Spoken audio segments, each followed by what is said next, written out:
বাবা মায়রা মায়রাতে পাতা গোছা কি করতেছে সমস্ত পাটের ভিতরে মায়রাতে বাসা বানা হচ্ছে। এই জন্য স্প্রে দিচ্ছ? হ্যাঁ হ্যাঁ স্প্রে দিচ্ছি। আরেকটা কি বিল জন্য দিল। দেখো যে কি অবস্থা, এত বড় পাটের ভিতরে স্প্রে করাই কষ্ট করে গেছে। এসবটা নিয়ে যাওয়া যায়? তাই তো। কি অবস্থা, আমি আছি। তাই তো, তোমার তো চিনাই যাচ্ছে না, আমি কি করি? বাতাসে তো সব উড়িয়ে চলে যাচ্ছে। ওষুধ লাগতেছে, ঠিক আছে, এটার সমস্যা নেই।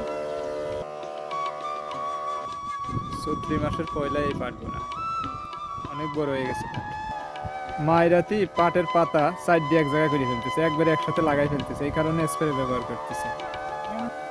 তাই তো, দিলে পেঁচা পুষো। এইভাবেই কষ্ট করে দিতে হবে, পাট বাঁচাতে হলে তো স্প্রে দেওয়াই লাগবে। হ্যাঁ। এই যে বাবারে